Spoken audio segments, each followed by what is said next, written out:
Éric Torloy, bonjour, vous êtes coach professionnel. Merci d'être là dans cette première capsule vidéo sur le management avec le groupe Germe. Germe, qu'est-ce que c'est et vous, qui êtes-vous? Moi en fait, j'accompagne les dirigeants, les entreprises, les équipes depuis 30 ans dans l'alignement individuel et collectif. Et donc j'ai créé un des 6 groupes Germe Girondins il y a 11 ans maintenant. Et Germe, c'est quoi? Alors Germe, en fait, c'est un espace de croissance et de développement pour les managers, les cadres dirigeants, les patrons de TPE qui veulent oser un management différent, disruptif, qui ont envie de proposer un management enthousiasmant, impactant pour eux et pour leurs équipes. Et donc c'est une association nationale qui existe depuis 25 ans. Il y a 180 groupes en France, 22 en Nouvelle-Aquitaine, 600 en Gironde. Est-ce que vous pourriez nous expliquer ce que ça signifie qu'un management enthousiasmant ou disruptif? Et après, on verra comment on fait pour y arriver. Est-ce qu'on a besoin de s'entraîner à le faire? Tout à fait.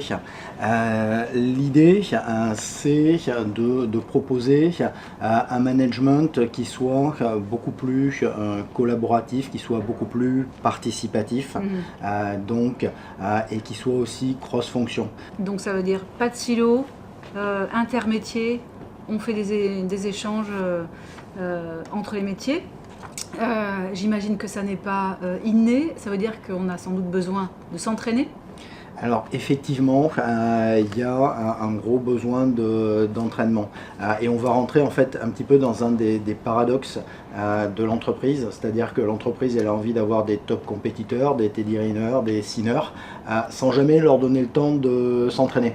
Ça marche pas, je crois. Ça marche pas bien en fait.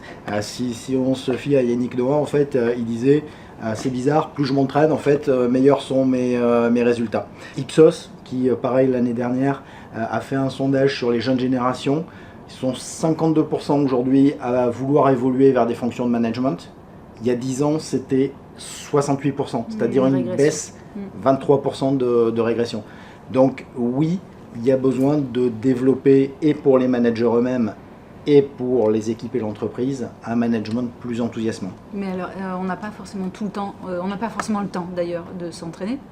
Alors ça c'est un des bénéfices justement de venir le faire dans les parcours Germe, c'est 8 journées dans l'année, et donc s'ouvrir sur des visions différentes, ça permet d'être très en avance. Il y a 10 ans, nous avions reçu Marc Alévi, qui est philosophe, prospectiviste, ancien bras droit d'un prix Nobel de physique, et qui nous avait expliqué que la situation sociétale économique dans laquelle nous sommes, c'est l'équivalent de ce qui s'est passé entre le passage du Moyen-Âge à la Renaissance. Rien que ça. Nous sommes en train de revivre une Renaissance. Et les clés de lecture du chaos qui nous entoure, qu'il nous a donné il y a 10 ans, sont toujours aussi valables. Donc ça donne effectivement quand même une sacrée boussole pour s'orienter dans la complexité. On s'est aperçu qu'il y avait 4 axes qu'il était important de mixer. Déjà, ça commence par soi. Donc c'est travailler effectivement sur soi-même en tant que manager pour se comprendre, se développer et aussi prendre soin de soi. Ensuite, le deuxième axe, c'est logique. Un manager, il anime une équipe. Donc c'est travailler sur c'est quoi les dynamiques d'équipe, c'est quoi les fonctionnements vertueux en équipe. Un manager, un cadre dirigeant, il s'inscrit dans une organisation. Donc là c'est pareil, c'est avoir un regard sur les fonctionnements, les nouveaux fonctionnements d'organisation, qu'est-ce qui fonctionne bien, qu'est-ce qui est adapté à telle et telle situation. Et puis donc le quatrième axe, nous en avons parlé, c'est s'ouvrir. Parfois la vérité est ailleurs, et donc c'est comment on peut aller chercher un miroir, souvent loin de l'entreprise, mais qui va nous permettre de questionner les pratiques et de les faire évoluer. 4 axes, 4 clés. Merci beaucoup pour ces clés. Merci Éric Torloy, et à très bientôt pour un épisode prochain. Merci. Merci Gaël.